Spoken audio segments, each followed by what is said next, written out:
चलिए, सभी को मेरा प्रणाम।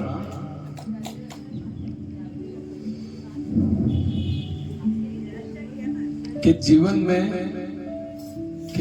में मकसद नहीं होना बिल्कुल उस कोरे लिफाफे की तरह होता है जिसके ऊपर कोई पता नहीं लिखा हो तो वो कहीं नहीं पहुंच पाता।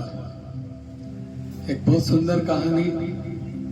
एक गांव में एक मुखिया रहते थे, कभी विद्वान थे, कभी पढ़े लिखे थे। तो आसपास के कई गांव वाले उनके पास अपनी समस्याएं लेकर आते थे, समस्याएं सुलझाते थे, उनसे परामर्श लेते थे क्योंकि काफी विद्वान थे। लेकिन जो मुखिया जी का लड़का होता है वो उनकी बिल्कुल वैल्यू नहीं करता, बिल्कुल इज्जत नहीं करता है कि क्या है, दिन रात ज्ञान बांटते रहते हैं वगैरह वगैरह। वो उनकी एक नहीं सुनता। ठीक है, मुखिया जी भी बड़ा इस बात को लेकर परेशान रहते थे कि यार ये कुछ सुनता नहीं है, कुछ काम धंधा भी नहीं करता है। उसका तो केवल एक ही था कि बस पैसा उड़ाओ लड़के का, और काम धंधा कुछ नहीं करना और केवल पैसे उड़ाओ। ठीक है, ऐसे जीवन चलता रहता है। लेकिन एक बार कुछ विपरीत परिस्थितियां आ जाती है, पैसे की कमी हो जाती है, तो इन्हें याद आता है कि मैंने एक कोई पहाड़ी पर धन गाड़ रखा है।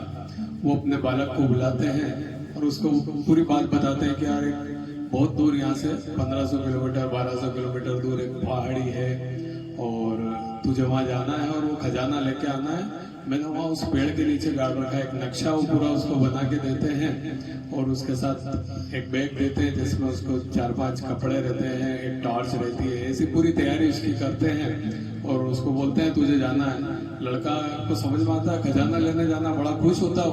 पहली बार अपने पिता के चरण छूता है कि अरे धन्यवाद, आज पहली बार आपने कोई काम की बात करी है। तो बड़ा खुश होता है, प्रसन्न होता है और बोलता है बिल्कुल मैं उस खजाने को लेके आऊंगा जो आपने गाड़ा है वहां पर।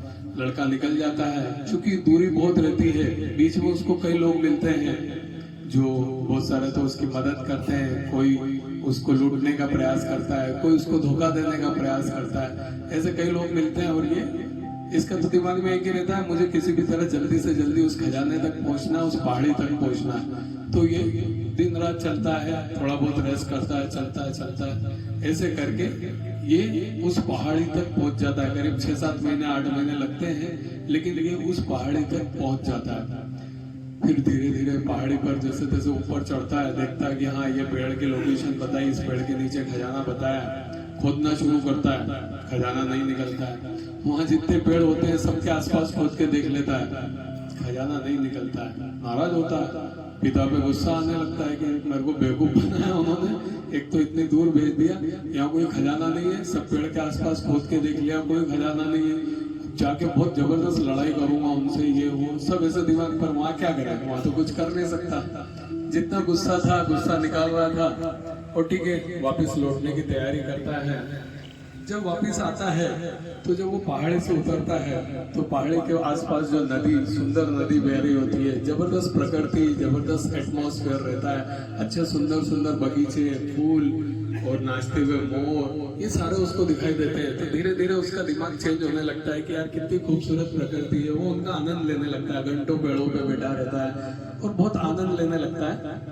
और चलते चलते जहाँ बारिश मिलती है तो बारिश की बूंदों में नहाना वगैरह, मतलब पूरा प्रकृति का आनंद लेते हुए वो वापस लौटने लगता है। फिर उसको याद आता है कि रास्ते में मुझे कई लोग मिले थे जिन्होंने मुझे भोजन कराया, मेरी मदद करी, तो मैं भी उनकी मदद करूंगा। वो उनके खेतों में काम करता है, उसको कुछ पैसे भी मिलते हैं, उससे वो कपड़ा वपड़ा खरीद लेता है। इस तरह से वो बहुत अच्छे से जिंदगी जीते हुए, जहाँ वो 7 महीने में पहाड़ी पे पहुंचा था, इस बार वो 1.5 साल में इस तरह से घर पहुंचता है। पहुंचते से उसके पिताजी पूछते हैं और कैसी रही यात्रा, खजाना मिला? तो बोलता है मैं गया उसके पहले ही खजाना तो कोई और ले जा चुका था, उसका ये जवाब था। ये जवाब देके वो बड़ा हो जाता है कि यार मैंने तो इनसे लड़ाई करने की सोची थी, मैंने तो ये सोचा था कि मेरे को बेवकूफ बनाए उल्लू, लेकिन मेरे मुंह से तो ये निकल गया कि वहाँ खजाना और कोई ले जा चुका था। तो उसके पिताजी खुद ही बोलते हैं, मुखिया जी जो होते हैं, कि खजाना वजाना तो कुछ वहाँ था नहीं, वो तो मैं बताता हूँ कि मैंने तुम्हें वहां क्यों भेजा। तुम तो ये बताओ तुम्हारी यात्रा कैसी रही। तो तो बोलता है मैं जब गया तो मेरे सामने केवल एक ही लक्ष्य था कि मुझे खजाने तक पहुंचना है, जल्द से जल्द पहुंचना है। तो मैंने आसपास कहीं भी कुछ भी ध्यान नहीं दिया।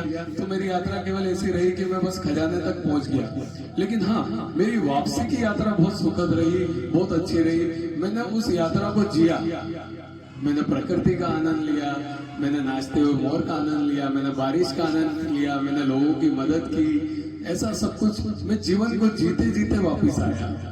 तो उसके पिताजी बोलते बिल्कुल यही जिंदगी का सही मकसद है, यही मकसद सिखाने के लिए मैंने तुम्हें वहां उस पहाड़ी पर खजाना लाने के लिए भेजा था। तो इस कहानी से हमें यही शिक्षा मिलती है कि ठीक है, लक्ष्य बनाना अच्छी बात है, जीवन में लक्ष्य होना भी बहुत अच्छी बात है, और लक्ष्य को प्राप्त करने के लिए आप जो बिल्कुल बाउंडेड है वो भी बहुत अच्छी बात है। लेकिन लक्ष्य को पाने के लिए जब आप जा रहे हैं, जिस यात्रा पे निकले, तो साथ साथ उस जिंदगी को भी जियो, क्योंकि ये सांस है, आज आ रही है जा रही है, हो सकता है कल बंद हो जाए और आप अच्छी यादें, अच्छे पल साथ में ना ले जा पाए। तो लक्ष्य बनाना अच्छी बात है। जैसे मुझे यहाँ से बॉम्बे तक जाना है, राइट है, मेरा लक्ष्य है कि मैं किसी तरह बॉम्बे तक पहुंचूं। लेकिन जो बॉम्बे और रतलाम के बीच का रास्ता है, मैं उसको तो अच्छी तरह जीते हुए जा सकता हूँ। तो अच्छे पल, अच्छी स्मृतियां ही हमारे अंदर शेष रह जाती है। जो बहुत सारे बच्चे हैं जो दिन रात पढ़ते हैं, पढ़ाई करते हैं, और उनका एक ही लक्ष्य है कि बस मुझे ये, ठीक है, मैंने भी सुना है कि this is the time you can learn everything and this is the time you can enjoy everything. मतलब यही एक समय है, आप सीख भी सकते हैं और आप एंजॉय भी कर सकते हैं। तो आपको उसको तालमेल बिठाना है, आपके लक्ष्य को आप प्राप्त करें, लेकिन साथ में हर पल को, हर याद को जिए, क्योंकि अपनी आत्मा के साथ अगर कुछ जाएगा तो यहाँ बिताए हुए अच्छे पल और अच्छी स्मृतियां ही जाएगी। तो उसको आप ना छोड़ें, क्योंकि सांस कभी भी अपने निकल सकती है, जा सकती है, उसका कोई भरोसा नहीं। तो इस कहानी से हमें यही शिक्षा मिलती है। धन्यवाद। और नदी को ऐसे ऐसे निहार रहे होते हैं, बहुत देर हो जाती है, तो एक व्यक्ति देखता है कि क्या आप नदी को बहुत देर से ऐसे गौर से देख रहे हो। बोले बेटा कुछ नहीं है, नदी सूख जाए तो फिर मैं इसको पार करूँ। तो बोलता है अरे ऐसा होता है क्या कि नदी सूख जाएगी पार, ये तो संभव ही नहीं हो सकता है, ये जन्म में नहीं सूखे। बोले यही बात मैं आप लोगों को समझाने का चाहता हूँ कि हम लोग नाटक करते हैं, हमारे वहां की शादी हो जाए मैं फ्री हो जाऊं, फिर यो करूंगा, ये हो जाए तो मैं यो करूंगा। ऐसा कुछ नहीं होता। हर पल को आज से जीना सीखना पड़ेगा, आज से समझना पड़ेगा, आपको टाइम मैनेजमेंट जमाना पड़ेगा। कभी भी आप ये सोचो कि मैं अच्छा अभी तो पैसा कमा लूं, बाद में खूब घूमूंगा, क्या आपको पक्का पता है आपकी लाइफ कितनी, कैसे आपको लग रहा है कि आप बाद में अच्छे से घूम फिर पाएंगे, एंजॉय कर पाएंगे। हो सकता है आपका शरीर साथ ना दे, हो सकता है आपकी सांस साथ ना दे, है ना। तो जीवन का कोई भरोसा नहीं है, इसलिए आज में जिए, ठीक है। चलिए